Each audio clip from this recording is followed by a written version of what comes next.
सबसे पहले और पुराना जो इकोनॉमिक सिस्टम है उसे बोलते हैं कैपिटलिज्म। इसे उर्दू में कहते हैं सरमायादाराना निज़ाम या सरमायादारी का निज़ाम। दूसरे नंबर पे है सोशलिज्म। इसे कहते हैं इश्तराकियत का निज़ाम या निज़ाम इश्तराकियत। एक है इस्लामिक इकोनॉमिक सिस्टम। ये तीन ही मेजर कैटेगरीज इसकी बनती हैं। और कैपिटलिज्म, जैसा कि मैंने आपको पहले बताया कि पुराना सिस्टम है, और पुराने सिस्टम से मुराद इकोनॉमिक्स स्टार्ट क्लासिकल से हुई है। तो क्लासिकल ने जो इकोनॉमिक सिस्टम इंट्रोड्यूस करवाया था वो कैपिटलिज्म ही था। और क्लासिकल का ये मानना है कि गवर्नमेंट नहीं होती, लेसिस फेयर इकोनॉमी होती है। तो इसलिए ये कैपिटलिज्म, जब भी आप नाम सुने आपने समझ आना ये क्लासिकल का इकोनॉमिक सिस्टम है। उसके बाद जब किनेजियन इकोनॉमिक्स आई, उसने कहा कि गवर्नमेंट की इंटरवेंशन होनी चाहिए, तो वो फिर सोशलिज्म को उसने फॉलो किया। तो अभी हम फिलहाल निज़ाम में सरमायादारी कैपिटलिज्म से स्टार्ट करते हैं। और मैं इधर ही आपको ये बात क्लियर कर दूं कि ये वाला चैप्टर जो हमने स्टार्ट किया हुआ है ये हम करेंगे रहबर वालों की बुक में से। बेशक उर्दू मीडियम के बच्चे हैं, बेशक इंग्लिश के हैं, रहबर में से करेंगे। इसके बाद जो नया चैप्टर हमने स्टार्ट करना है फिर हमने फॉलो करना है हमीद शाहिद को। ये आ गया जी, अदम मुदाखलत का निज़ाम, लेसिस फेयर इकोनॉमी। ऊपर इसके लिख लें आप कैपिटलिज्म, सरमायादाराना निज़ाम।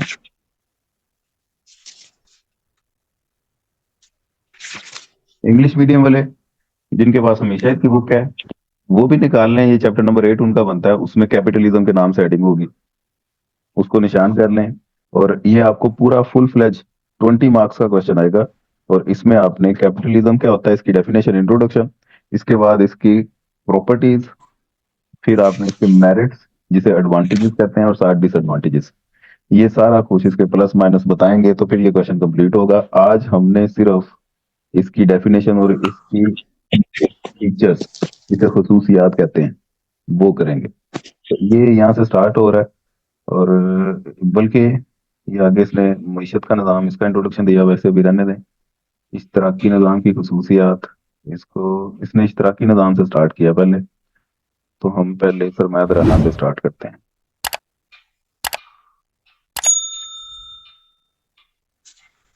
ये आ गया सरमायादाराना निज़ाम की खसूसियात। इसका इंट्रोडक्शन आपको वो पीछे जो पैराग्राफ अभी मैंने आपको दिखाया था वहां से मिल जाएगा। मैं वापस लेके चलता हूँ तो इसकी रीडिंग कर लेते हैं। ये आ गया जी।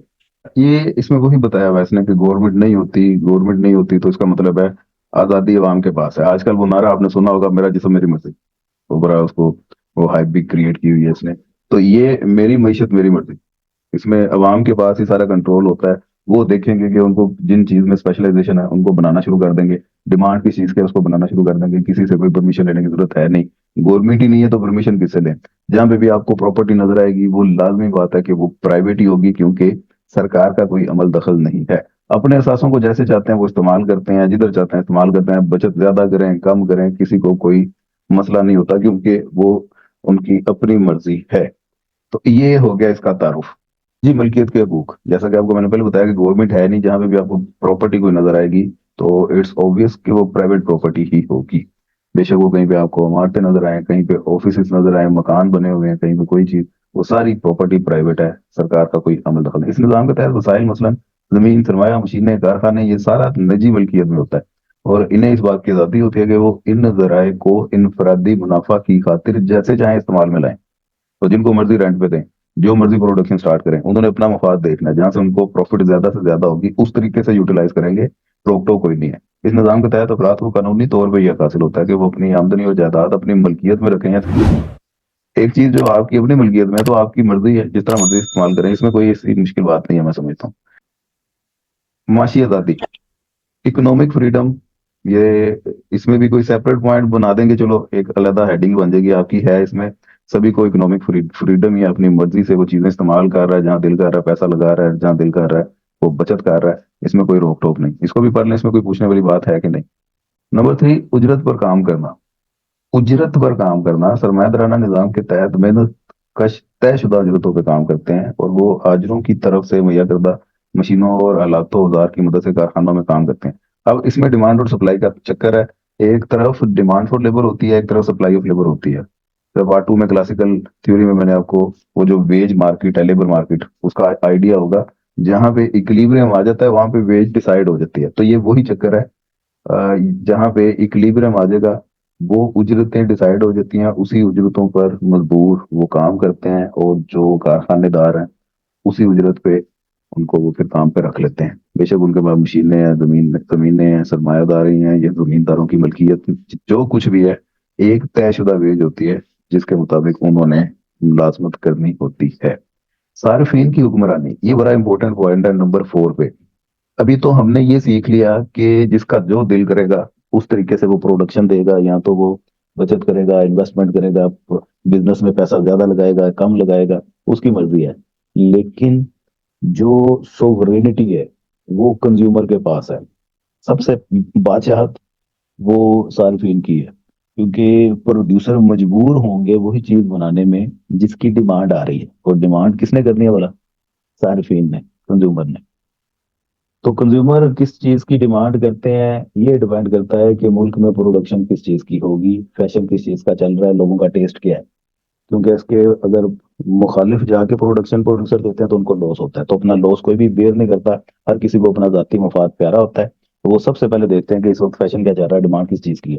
तो अगर वो सबसे पहले डिमांड को देखते हैं तो इसका मतलब अल्टीमेटली ये हुआ कि सार्फिन की हुक्मरानी है। बात समझ आ रही है? नंबर 5 पे है कीमतों का निज़ाम। यहाँ पे कीमतों का निज़ाम है, डिमांड और सप्लाई की मदद से ही ये कीमतें डिसाइड होती हैं। जो सी भी प्रोडक्ट आप लेगी, इवन यहाँ पे जो सब्जी मंडियों में निज़ाम डिसाइड होता है वो भी डिमांड और सप्लाई की मदद से ही होता है।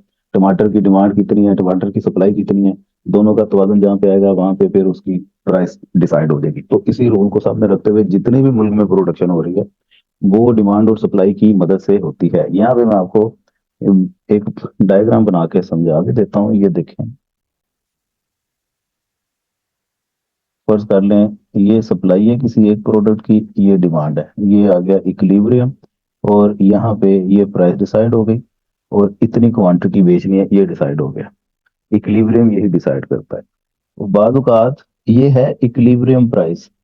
बाद औक़ात मार्केट कंडीशन इस तरह की बन जाती हैं कि इक्विलिब्रियम प्राइस से कीमतें ऊपर निकल जाती हैं। जब कीमतें ऊपर निकलती हैं तो ये देखें सप्लाई ज्यादा हो गई और डिमांड कम हो गई। तो सप्लाई ज्यादा डिमांड कम होने के फिर असरात होते हैं और कीमतें वापस नीचे आना शुरू हो जाती हैं। और जब कभी कीमतें इस तवाज़ुन से नीचे होती हैं, तो जब नीचे होंगी तो ये देखें सप्लाई बहुत कम है और डिमांड बहुत आगे है। तो डिमांड जब भी ज्यादा होती है तो कीमतें ऊपर वापस जाना शुरू हो जाती हैं। तो ये इक्विलिब्रियम बेसिकली एक ऐसा मकनातीसी पॉइंट है जिसके गिर्द कीमतें रिवॉल्व करती रहती हैं, कभी इससे ऊपर निकल जाती हैं, कभी इससे नीचे आ जाती हैं, लेकिन वापस वो ऑपोजिट फोर्सेस इनको पुश बैक करती हैं इक्विलिब्रियम की तरफ, जिसकी वजह से एट द एंड ज्यादातर चांसेस होते हैं कि कीमतें ये तवाज़ुन के मुताबिक ही कायम रहती हैं और क्वांटिटी भी तवाज़ुन के मुताबिक ही रहती है। इस सिस्टम को बोलते हैं ऑटोमेटिक एडजस्टमेंट मैकेनिज्म। उसे उर्दू में कहते हैं खुदकार निज़ाम। तो ये इस डायग्राम की वजह से समझ लगी है, आईडी आपको देना था, अभी इतनी डिटेल में आपने समझना भी नहीं है। तो बहरहाल के साथ मुख्तसर इसे कीमतों का निज़ाम कहा जाता है। तलब और रसद जहाँ पे बराबर हो वहां पे फिर कीमतों का तयन हो जाता है। नंबर 6 पे क्या है जी? मुकाबले और इत्तेहाद का पहलू। मुकाबले और इत्तेहाद का पहलू ये किस तरह से बन जाता है? इसमें भी ये सिंपल सी बात है कि जब काम स्टार्ट करना आसान है, किसी की परमिशन आपने लेनी नहीं है, गवर्नमेंट है ही नहीं जिसे परमिशन ले, ना आपको टैक्स देने का खौफ है, इसका मतलब है काम स्टार्ट करना आसान है। तो जब काम स्टार्ट करना आसान है तो हर बंदे की कोशिश होगी कि वो अपना बिजनेस स्टार्ट करे। तो जब हर बंदा बिजनेस स्टार्ट करेगा तो मुकाबला बन गया। मुकाबला बन गया तो फिर आपस में प्राइस कंपटीशन हो जाता है, जितने ज्यादा बेचने वाले होंगे कीमतों का कंपटीशन बन जाता है, इत्तेहाद बन जाता है। तो जितना ज्यादा मुकाबला उतना ही इत्तेहाद का पहलू वो सामने आ जाता है। इसे देखें तकसीम कार। तकसीम कार, क्योंकि जितना ज्यादा मुकाबला होगा उतनी ज्यादा तकसीम कार के असूलों पे प्रोडक्शन होगी, जिसकी जो स्पेशलाइजेशन है उसके मुताबिक उसे काम दिया जाएगा। तो कल मैंने एग्जांपल दी थी, 3 टीचर है, को केमिस्ट्री आती है, को फिजिक्स आती है और एक को मैथ आता है। तो उनकी कैपेबिलिटी के मुताबिक आप उनको काम देंगे और डिवीजन के असूलों पे। मसलन आपने गारमेंट्स का कारखाना बनाना है, तो एक ही शख्स वो कटिंग भी कर रहा है, प्रेस भी कर रहा है, स्टिचिंग भी कर रहा है, पैकिंग भी कर रहा है, इससे प्रोडक्शन में बहुत फर्क पड़ता है, स्लो हो जाता है प्रोसेस। आप इसकी बजाय अगर कटिंग वाला अलहदा बंदा हायर कर लें, स्टिचिंग वाला अलहदा कर लें, इस्त्री करने वाला अलग कर लें, तो इससे प्रोडक्शन आपकी मोर देन डबल हो जाती है। तो इसे बोलते हैं तकसीम कार का अमल। समझ लगी बात।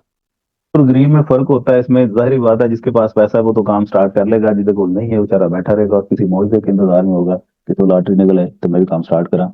दूसरे का फायदा यहाँ पे नहीं लोग सोचते, अपना फायदा वो सबसे पहले रखते हैं। हुकूमत का महदूद किरदार, जिस तरह पहले मैंने बताया, हुकूमत यहाँ तो होगी नहीं, अगर होगी तो उसने सिर्फ बाउंड्रीज की हिफाजत करनी है। माशी उतार चढ़ाव इसमें आते रहता है, कभी कीमतें जिस तरह डायग्राम बना के भी मैंने आपको सिखाया है, तो वाजन से ऊपर निकल जाती हैं, कभी तो वाजन से नीचे आ जाती हैं। तो ये 10 टोटल पॉइंट हैं, इनको आपने देख लेना है। और इसमें एक बड़ा जरूरी पॉइंट जो हमेशा की बुक में लिखा हुआ है इधर नहीं है, वो है छुपे हुए हाथ का निजाम। वो भी आपने हेडिंग दे देनी है, इनविजिबल हैंड के नाम से हेडिंग होगी। ये इसको नजर आ रही होगी जानवती को। जी सर। हाँ, तो इसमें इनविजिबल हैंड का मतलब है कि हर बंदे को अपना पर्सनल इंटरेस्ट है, तो कीमतें छुपे हुए हाथ का किरदार अदा कर रही होती हैं। तो ये आपने अगर किसी शख्स से कोई चीज खरीदनी है तो आप उस जगह से खरीदेंगे जहां से कम कीमत में मिले। दूसरी तरफ कोई बेचने वाला है तो वो उसकी कोशिश होगी उस जगह पे बेचें जहां पे ज्यादा से ज्यादा पैसे मिले। किसी ने मुनाफा सरमायाकारी करनी है तो उस जगह पे करनी है जहां पे ज्यादा से ज्यादा मुनाफा हो। तो हर काम करने वाले जितने भी इकोनॉमिक एजेंट्स हैं, उन्होंने अपना जाती मफाद सबसे टॉप प्रायोरिटी पे रखना होता है। इसलिए कीमतें और जाती मफाद ये छुपे हुए हाथ का किरदार अदा करता है, इनविजिबल हैंड का। डन हो गया। सरमायादाराना निजाम की खूबियां ये करना आज हमने। अब यहाँ पे पॉइंट्स बने हुए हैं, डिफरेंट बुक्स में हेडिंग्स बनी होंगी, तो बेहतर यही है कि आप हेडिंग के साथ दे दें, तो वो उसका जरा ज्यादा अच्छा इंप्रेशन बनेगा। आप इस तरह पॉइंट में भी दे सकते हैं, कोई ऐसी बात नहीं। खुद से सोचें, सरमायादाराना निजाम एक ऐसा निजाम है जिसमें गवर्नमेंट नहीं है, काम करने की आजादी है, कोई रोक टोक नहीं है, बंदे अपनी मर्जी से कारोबार स्टार्ट कर सकते हैं, जहां चाहे पैसा इन्वेस्ट कर सकते हैं। इसकी खूबियां क्या क्या होंगी? सबसे पहले तो इसकी खूबी ये नजर आती है कि काम स्टार्ट करने में आसानी है, किसी की परमिशन नहीं है, टैक्स नहीं देना, रुकावट नहीं है, रोक टोक नहीं है, तो हर बंदा ही बादशाह है। जिसकी वजह से वो कारोबार में ओनरशिप लेगा और अपना काम समझ के करेगा। इश्तराकियत में आपको ऐसा ऐसा नहीं लगता कि जो जॉब होल्डर है वो अपना काम समझ के नहीं करता काम, बेशक उसको जितनी मर्जी सैलरी दे दें, तो उसको पता है कि सैलरी तो मिल जानी है। एक वो शख्स जिसका अपना बिजनेस है, वो दिन रात एक लगा देता है। तो यहाँ पे लोगों के अपने बिजनेस हैं, जिसकी वजह से वो दिन रात एक करके उनकी कोशिश होगी कि बिजनेस को ज्यादा से ज्यादा बूस्ट किया जाए। तो ये फायदा है। इस चक्कर में क्वालिटी बेहतर होगी, कंपटीशन बन जाता है, जिसकी वजह से कीमतें कंट्रोल में आ जाती हैं। ये सारी इसकी कुछ खूबियां मुझे समझ आते हैं, बाकी इसमें से देख लेते हैं क्या क्या लिखी हुई है। और खामियों की बात करें तो खामियों में भी अ, जो पब्लिक प्रोजेक्ट्स होते हैं, लाइक मेट्रो बस हो गई, सरकारी दफ्तर हो गए, सरकारी स्कूल बिल्डिंगें, सरकारी हॉस्पिटल, इस तरह के काम नहीं मिलते, पब्लिक वेलफेयर के काम नहीं होते, हर बंदे को अपना अपना मुफाद प्यारा होता है, तो खामियों में ये चीजें कुछ समझ आती हैं। बहरहाल ये देखते हैं सबसे पहला पॉइंट। क्योंकि हर शख्स को माशी आजादी हासिल है, जाती मुफाद में वसाइल का भरपूर इस्तेमाल होता है, इनको वेस्ट नहीं करेंगे, जिन जिन के पास जो वसाइल है उनका भरपूर इस्तेमाल करेंगे। पहला प्लस पॉइंट ये हो गया। नंबर टू, एहसास मलकियत से एक तो कॉन्फिडेंस वो आएगा, और दूसरा लोग दिन रात एक करके कारोबार को वसी करेंगे। दो बातें। नंबर थ्री, क्योंकि हर शख्स को मुआवजा उसकी कारकर्दगी की बिना पे मिलता है, इसलिए मेहनती दूरंदेश और मुस्तैद लोग वो आगे बढ़ते जाएंगे, और जो दूसरे हैं सीधे साधे लोग वो पीछे रह जाएंगे।